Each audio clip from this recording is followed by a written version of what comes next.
साथियों नमस्कार, स्वागत है आपका एक बार फिर से चैनल में। हम लोग डेली टारगेट देख रहे हैं और आज डेली टारगेट का 35वां टेस्ट है। ठीक है, 34 टेस्ट हो चुके हैं। अगर आपने नहीं देखा है तो देख लीजिए। ठीक है, जीएस और हिंदी की साथ में क्लासेस चल रही हैं। तो अभी यूपी स्पेशल चल रहा है, तो चलिए शुरुआत करते हैं आज के प्रश्नों को बिना देर किए हुए। आज का हमारा पहला प्रश्न है, किसी स्थान को सितार और सुरबहार संगीत के इमदाद खानी घराना के लिए जाना जाता है, तो जाना जाता है इटावा को। ठीक है, इटावा को सितार और सुरबहार संगीत के इमदाद खानी घराना के लिए जाना जाता है। ठीक है, इंपॉर्टेंट है, इस तरह के प्रश्न जरूर आते हैं आर में। ठीक है, अगला है, करम दंडा अभिलेख संबंधित है कहाँ से? फैजाबाद से। कहाँ से? फैजाबाद से। अगला है, विश्व के सबसे लंबे गीत का Guinness world record Shri Ramcharitmanas ने स्थापित किया। डॉक्टर जगदीश पिल्लई ने अवधी भाषा में इसका गायन किया। ये उत्तर प्रदेश के किस जनपद से हैं? तो ये वाराणसी से हैं। ठीक है, ऐसे प्रश्न भी बनाता है। ठीक है, मतलब स्टेटमेंट बेस्ड जो है प्रश्न बना लेता है, पूछ लेता है किसी व्यक्ति विशेष के बारे में, तो इसके लिए भी तैयार रहिएगा। ठीक है, आगे बढ़ते हैं अगले प्रश्न की तरफ। अगला प्रश्न है, उत्तर प्रदेश का गुरु पूर्णिमा पर्व समर्पित है, तो गुरु पूर्णिमा जो होता है अभी हाल ही में बीता, तो वो ऋषि व्यास को समर्पित है। ठीक है, तो गुरु पूर्णिमा ऋषि व्यास को समर्पित है। अगला है, जायसी स्मारक स्थित है, तो जायसी स्मारक कहाँ स्थित है? रायबरेली में। 2013 से अमेठी में ये जो है स्थापित किया गया है। आगे बढ़ते हैं। अगला है, टिफिन पर चर्चा अभियान किस राज्य ने शुरू किया है? तो उत्तर प्रदेश ने। उत्तर प्रदेश ने टिफिन पर चर्चा अभियान शुरुआत की है। ठीक है, ये इस तरह के जो है अभियान को जरूर पढ़ के जाइएगा। ठीक है, कुछ स्थानों के बारे में पूछा गया है, जैसे जेके टेम्पल कहाँ है? कानपुर में है। देवी पाटन मंदिर कहाँ है आपका? तुलसीपुर में। ध्रुव टीला कहाँ है? तो ध्रुव टीला आपका बिठूर कानपुर में है। ठीक है, बिठूर कहाँ है? कानपुर में। व्यास टीला आपका कहाँ है? तो व्यास टीला है कालपी जालौन में जी स्थित है। ठीक है, प्रहलाद कुंड कहाँ है आपका? तो प्रहलाद कुंड हरदोई में है। नरसिंह टीला कहाँ है? तो वो भी कालपी और कालपी जालौन में है। ठीक है, तो ध्रुव टीला बिठूर में, व्यास और नरसिंह टीला आपका कालपी में यानी जालौन में। ठीक है, अगला प्रश्न है, कंस वध मेला कहाँ लगता है? तो कंस वध मेला लगता है आपका हमीरपुर में। कहाँ? हमीरपुर में। ठीक, तो इस तरह के प्रश्नों को भी तैयार रहिएगा, क्योंकि जब सही मिलान के लिए प्रश्न आते हैं तो ऐसे ही बनाता है। ठीक है, दे देगा ध्रुव टीला, व्यास टीला, ठीक है, नरसिंह टीला, इस तरह के प्रश्न बना देगा। ठीक, अगला है, कढ़ाई शिल्पकला लखनऊ से संबंधित है, तो कढ़ाई शिल्पकला लखनऊ से जो संबंधित है उसमें जरदोजी है, मुकेश बातला है और चिकनकारी है। ये जो है जब कपड़ों में कढ़ाई की जाती है तो उस जो लखनऊ में से जो संबंधित है कढ़ाई, उसमें से जरदोजी फेमस है, मुकेश बादला है और चिकनकारी। सबसे ज़्यादा चिकनकारी लखनऊ के लिए जाना जाता है। ठीक है, अगला है, उत्तर प्रदेश में उत्तर केंद्रीय क्षेत्र सांस्कृतिक केंद्र कहाँ है? तो ये है प्रयागराज में। कहाँ है? प्रयागराज में, NCZCC जिसे कहते हैं। ठीक है, अगला है, उत्तर प्रदेश के किस ऐतिहासिक मेले में हिंदू और मुस्लिम दोनों आते हैं? तो नौचंदी का मेला चैत माह में होता है, लगता है, यानी ये इसमें हिंदू और मुसलमान दोनों आते हैं। ये प्रश्न जानते हैं, कई बार पूछा गया है, और नौचंदी का मेला फेमस भी है, वो कई तरीके से प्रश्न घुमा घुमा के पूछ लेता है। अगला है, बुंदेलखंड का डांडिया नृत्य कहा जाता है, किसको कहा जाता है? तो डांडिया नृत्य जो है बुंदेलखंड का जो होता है वो पाई डंडा को कहा जाता है। पाई डंडा नृत्य भी डांडिया नृत्य की तरह होता है, जो गुजरात में होता है। ठीक है, अगला है, नौचंडी मेला। देखिए, नौचंदी मेला और नौचंडी मेला दोनों में अंतर है। नौचंदी मेला लगता है चैत माह में, ठीक है, और ये नौचंडी मेला है, ये बसंत पंचमी में लखनऊ में लगता है। कहाँ? लखनऊ में लगता है। ठीक है, बसंत पंचमी में। कनक भवन कहाँ है? तो कनक भवन आपका अयोध्या में है। ठीक है, ये जानते ही होंगे। ठीक, आगे बढ़ते हैं। अगला है, श्री हरिदास जयंती मनाई जाती है, तो श्री हरिदास जयंती वृंदावन में मनाई जाती है। कहाँ? वृंदावन में। बाल सुंदरी मेला कहाँ लगता है? तो बाल सुंदरी मेला लगता है आपका बुलंदशहर में। कहाँ? बुलंदशहर में। ढाई घाट मेला कहाँ लगता है? तो ढाई घाट मेला आपका लगता है शाहजहांपुर में। कहाँ? शाहजहांपुर में। राजपूतों द्वारा विवाह उत्सव पर एक हाथ में तलवार और दूसरे हाथ में ढाल लेकर कौन सा नृत्य किया जाता है? तो छोलिया नृत्य होता है, जिसमें राजपूतों द्वारा एक हाथ में तलवार और दूसरे हाथ में ढाल लेकर नृत्य किया जाता है, छोलिया नृत्य। ठीक है, ये याद कर लीजिएगा। अगला है, अयोध्या के किस संगीतकार ने शास्त्रीय संगीत में टप्पा शैली का विकास किया? तो टप्पा शैली का विकास किया खुशी महाराज ने। ठीक है, इन्होंने शास्त्रीय संगीत में टप्पा शैली का विकास किया। ठीक है, खुशी महाराज, याद कर लीजिएगा। आगे बढ़ते हैं अगले प्रश्न की तरफ। अगला प्रश्न है हमारा, महापरिनिर्वाण मंदिर अवस्थित है? तो महापरिनिर्वाण मंदिर कुशीनगर में अवस्थित है, गौतम बुद्ध को समर्पित। ठीक, अगला है, पूर्वी उत्तर प्रदेश में रोपवे सेवा कहाँ शुरू की गई है? तो पूर्वी उत्तर प्रदेश के बारे में पूछा है, तो पूर्वी उत्तर प्रदेश में मिर्जापुर में शुरू की गई। कहाँ? मिर्जापुर में। अगला है, रोहेलखंड का मिनी कुंभ कहा जाता है? तो रोहेलखंड का मिनी कुंभ किसको कहा जाता है? तो ककोरा मेला बदायूं में लगता है, इसको जो है मिनी कुंभ कहा जाता है रोहेलखंड का। ठीक, अगला है, बटेश्वर मेला जिसे पशु मेला की संज्ञा दी जाती है के अतिरिक्त और किस मेले को पशु मेला कहा जाता है? तो ददरी मेला को भी पशु मेला कहा जाता है। बटेश्वर मेला हमेशा चर्चा में रहता है। ठीक है, ये पूछा गया है कई बार प्रश्न। तो ददरी मेला भी पशु मेला है। ठीक है, इस तरह भी प्रश्न पूछ सकता है। आगे बढ़ते हैं, अगला प्रश्न है, सैयद सलार मेला। तो सैयद सलार मेला आपका कहाँ लगता है? बहराइच में। देवी शरीफ मेला कहाँ लगता है आपका? बाराबंकी में। देवी पाटन मेला लगता है आपका बलरामपुर में। ठीक है, तो मेले से जो प्रश्न है उनमें से एक आध प्रश्न पूछा जा सकता है, इनको जरूर याद कर लीजिएगा, कभी कभी घुमा के भी पूछा जाता है। ठीक है, तो सैयद सलार आपका बहराइच में, देवा शरीफ में बाराबंकी में, देवी पाटन आपका बलरामपुर में। ठीक, अगला है, प्रदेश में उद्योग विश्वविद्यालय की स्थापना कहाँ प्रस्तावित है? तो उद्योग विश्वविद्यालय की प्रस्तावना की जा रही है, स्थापना। ठीक है, तो उसको जो है उसको प्रस्तावित है आगरा में। आगरा में जो है उद्योग विश्वविद्यालय की स्थापना की जाएगी। अगला है, उत्तर प्रदेश विद्युत परिषद का गठन कब किया गया? तो उत्तर प्रदेश विद्युत परिषद का गठन अप्रैल 1959 में किया गया। ठीक है, ये याद कर लीजिएगा। इस तरह के प्रश्न सही मिलान को आते हैं। अगला प्रश्न है, प्रदेश में वेयर हाउसिंग और लॉजिस्टिक नीति किस वर्ष जारी की गई? तो वेयर हाउसिंग और लॉजिस्टिक नीति आपकी जारी की गई 2018 में।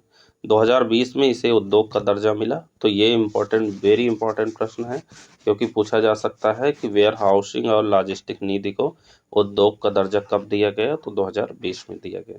ठीक, अगला है, बहराइच में प्रमुख धार्मिक उपवन कौन कौन से हैं? तो बहराइच में प्रमुख धार्मिक उपवन है बेरिया शमाया, परमहंस कुटी, शिवाला बाग। ठीक है, ये तीन जो है प्रमुख जो है धार्मिक उपवन है। अगला है, वन अनुसंधान संस्थान उत्तर प्रदेश में कहाँ है? तो उत्तर प्रदेश में वन अनुसंधान संस्थान है कानपुर में। कहाँ? कानपुर में। क्लीन उत्तर प्रदेश ग्रीन उत्तर प्रदेश योजना कब शुरू हुई? तो क्लीन उत्तर प्रदेश ग्रीन उत्तर प्रदेश योजना शुरू हुई जुलाई 2015 में। ठीक, अगला है, गंगा डॉल्फिन को राष्ट्रीय जलीय जीव कब घोषित किया गया? तो 2009 में घोषित किया गया है। ये इंपॉर्टेंट प्रश्न है, कई बार पूछा गया है। और साथ साथ 5 अक्टूबर को राष्ट्रीय डॉल्फिन दिवस मनाया जाता है प्रतिवर्ष, ये जरूर याद कर लीजिएगा। ठीक है, अगला है, सोनभद्र के बीना, ककड़ी, खड़िया, कृष्णशिला क्षेत्र किसके उत्पादक हैं? तो ये हैं कोयला के। ठीक है, ये सोनभद्र के क्षेत्र हैं कौन कौन से? बीना है, ककड़ी है, खड़िया है, कृष्णशिला है। ये सारे कोयला उत्पादक क्षेत्र हैं सोनभद्र के। ठीक, अगला प्रश्न है, उत्तर प्रदेश सड़क परिवहन निगम की स्थापना किस वर्ष की गई? तो 1972 में की गई, उत्तर प्रदेश सड़क परिवहन निगम। ठीक, अगला है, जल जीवन मिशन के तहत राज्य के सभी घरों में स्वच्छ पेयजल उपलब्ध कराने का लक्ष्य सरकार ने निर्धारित किया है कब तक? 2024 तक। ठीक है, 2024 तक स्वच्छ जीवन मिशन के जल जीवन मिशन के तहत राज्य के सभी घरों में स्वच्छ पेयजल उपलब्ध कराया जाएगा 2024 तक। ठीक, ये लक्ष्य रखा गया है। अगला है, किस वर्ष तक उत्तर प्रदेश सरकार ने प्रदेश की अर्थव्यवस्था को $1 ट्रिलियन बनाने का लक्ष्य निर्धारित किया है? तो 2027 तक। अगला जब विधानसभा चुनाव होगा 2027 में उत्तर प्रदेश का, उसके पहले ही सरकार जो है $1 ट्रिलियन जो है इकोनॉमी बनाने का लक्ष्य रखा है। अगला है, प्रदेश में आयुष विभाग का गठन किस वर्ष किया गया? तो 2017 में आयुष विभाग का गठन किया जाता है। ठीक है, उत्तर प्रदेश में आयुष विभाग का गठन 2017 में। अगला है, उत्तर प्रदेश के रामसर आर्द्रभूमि स्थलों का पश्चिम से पूर्व क्रम देख लीजिए। ठीक है, कुछ दिए गए हैं, हालांकि 10 रामसर स्थल हैं जो है उत्तर प्रदेश में। 10 को याद कर लीजिएगा कौन कहाँ पे है। ठीक है, मैं बता भी दूंगा। ठीक है, आपको एक एक जो है कम्युनिटी टैग में डाल दूंगा कि उत्तर प्रदेश के कौन कौन से रामसर स्थल हैं। 10 जो हैं उनको मैं बता दूंगा, क्योंकि पूरे भारत में तो 75 हो गए हैं और उत्तर प्रदेश में टोटल 10 हैं अभी। ठीक है, तो उन 10 के मैं नाम कम्युनिटी टैब में डाल दूंगा, आप उनको नोट कर लीजिएगा। चाहे तो मैं एक वीडियो भी बना दूंगा। ठीक है, दोनों में से कुछ भी हो जाएगा। आप कम्युनिटी टैब जरूर देखा करिए, वहाँ मैं रोजाना इन्फॉर्मेशन देता हूँ एग्ज़ाम से रिलेटेड। ठीक है, और हिंदी के कुछ क्वेश्चन डाल देता हूँ, हिंदी के कुछ टॉपिक डाल देता हूँ, जीएस के कुछ टॉपिक डाल देता हूँ, इंपॉर्टेंट करंट अफेयर्स के कुछ टॉपिक डाल देता हूँ, उनको आप ज़रूर देख लिया करिए। ठीक है, अगर नहीं देखते हैं तो वो आपकी गलती है, देख लेंगे तो उनमें से क्वेश्चन आपको फंस जाएंगे। ठीक है, तो उत्तर प्रदेश के जो रामसर स्थल हैं उनमें से पश्चिम से पूर्व का क्रम कुछ दिए गए हैं, उनको देख लीजिएगा। समान पक्षी विहार जो है पश्चिम में मैनपुरी में है। फिर नवाबगंज पक्षी विहार उन्नाव में आता है मैनपुरी के बाद। शमसपुर पक्षी विहार आपका रायबरेली में है। और बखीरा वन्य जीव अभ्यारण्य आपका संत कबीर नगर में है। ये सारे पश्चिम से पूर्व के क्रम में है। ठीक है, आगे बढ़ते हैं अगले प्रश्न की तरफ। अगला प्रश्न है, उत्तर प्रदेश राज्य विद्युत परिषद का गठन कब किया गया? तो उत्तर प्रदेश राज्य विद्युत परिषद का गठन 1959 में किया गया। ठीक है, अगला है, उत्तर प्रदेश नियामक आयोग का गठन कब किया गया? तो उत्तर प्रदेश नियामक आयोग का गठन 1998 में किया गया। बुंदेलखंड एक्सप्रेसवे की लंबाई कितनी है? तो बुंदेलखंड एक्सप्रेसवे की लंबाई है 296.07 किलोमीटर। ये इंपॉर्टेंट है, इसे याद कर लीजिएगा। अगला है, उत्तर प्रदेश की सबसे पुरानी तापीय परियोजना कौन सी है? तो उत्तर प्रदेश की सबसे पुरानी तापीय परियोजना है हरदुआगंज, अलीगढ़ में है ये स्थित, 1942 में स्थापित की गई। भारतीय सेना का हवाई अड्डा कहाँ है? तो भारतीय सेना का हवाई अड्डा झांसी में है। ये एक ही हवाई अड्डा है भारतीय सेना का, झांसी में, याद कर लीजिएगा। ठीक है, अगला है, पैरा ट्रूपर्स ट्रेनिंग स्कूल कहाँ है? तो पैरा ट्रूपर्स ट्रेनिंग स्कूल आपका आगरा में है। ठीक है, सामरिक महत्व का वायुसेना हवाई अड्डा कहाँ है? तो गोरखपुर में है। कहाँ पे? गोरखपुर में है। आदित्य बिरला ग्रुप का निजी हवाई अड्डा उत्तर प्रदेश में कहाँ है? तो सोनभद्र में है। ठीक है, सोनभद्र में। सरसावा हवाई अड्डा उत्तर प्रदेश में स्थित है। तो सरसावा हवाई अड्डा उत्तर प्रदेश में कहाँ स्थित है? सहारनपुर में। ठीक है, केंद्रीय रेल विद्युतीकरण संगठन का मुख्यालय कहाँ है? तो ये प्रयागराज में है। ठीक है, उत्तर प्रदेश में रेल प्रभाग की संख्या कितनी है? ये इंपॉर्टेंट है।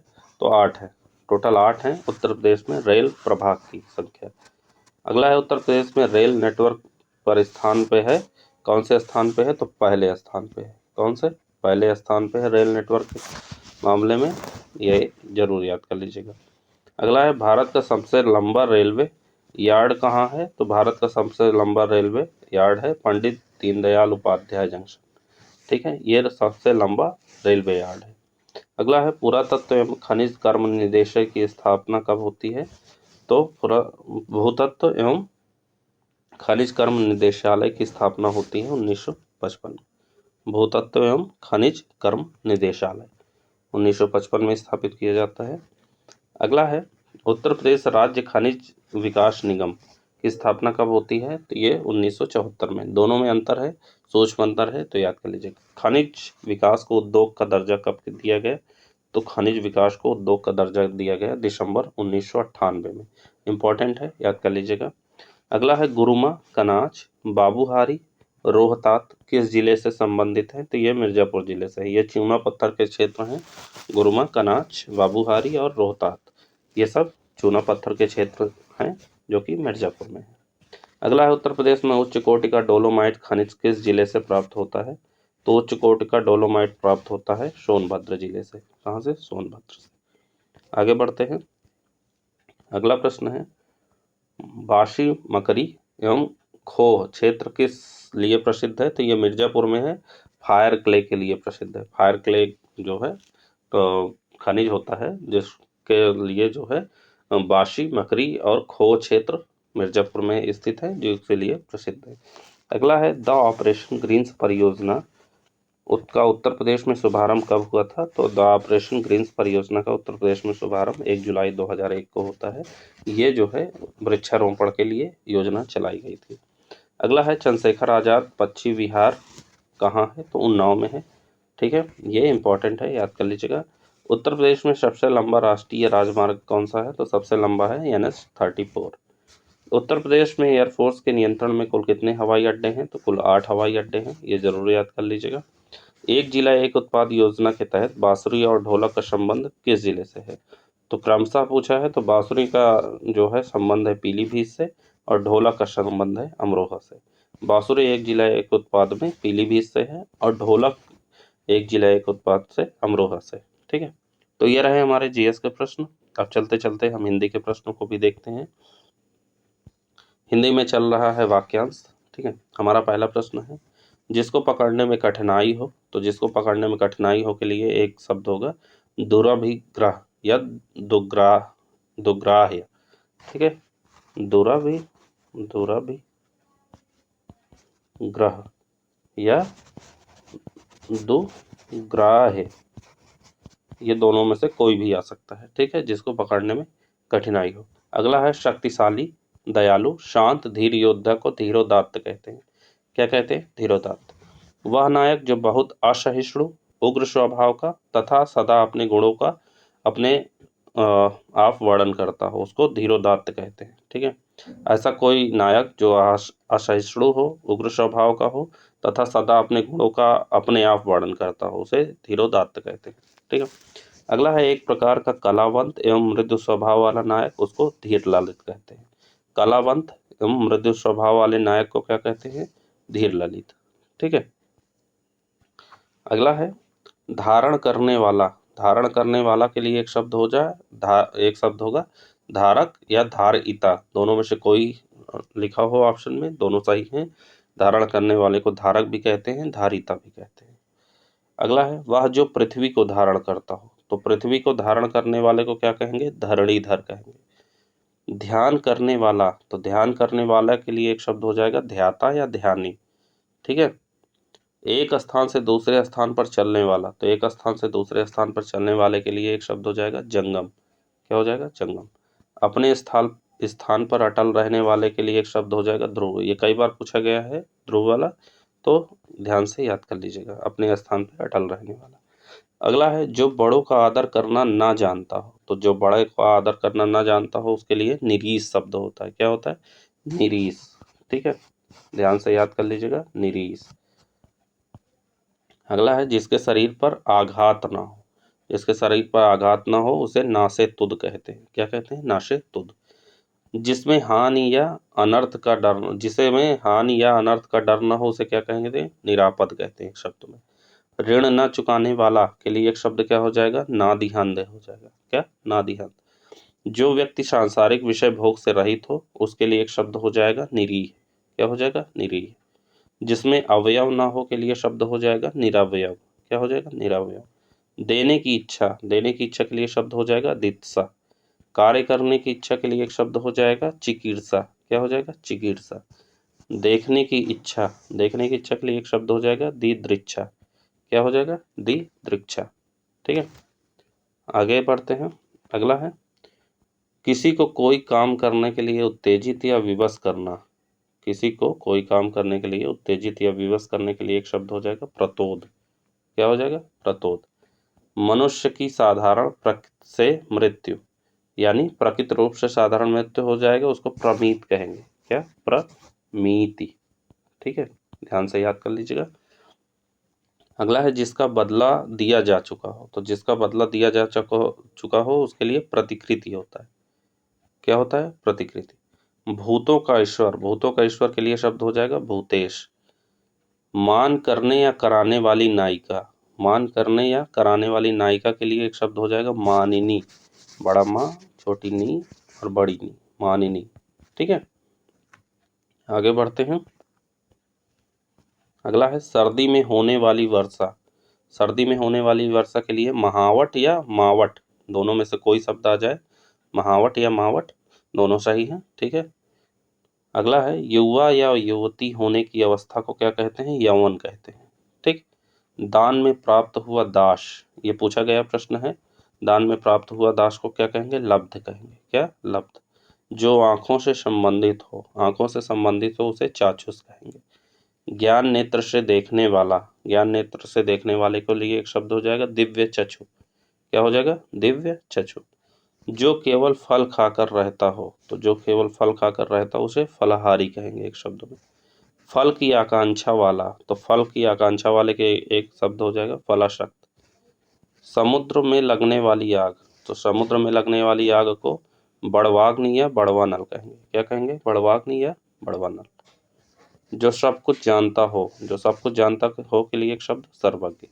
प्रश्न के रूप में पूछा जाने योग्य, तो उसके लिए क्या हो जाएगा? प्रश्नव्य हो जाएगा, प्रश्नव्य। ठीक है, तो ये रहे हमारे हिंदी के प्रश्न, ध्यान से याद कर लीजिएगा। ठीक है, इसी तरह सारे वीडियो जल्दी फटाफट आएंगे। चलिए मिलते हैं अगले वीडियो में, तब तक के लिए जय हिंद, जय Bharat, thank you so much.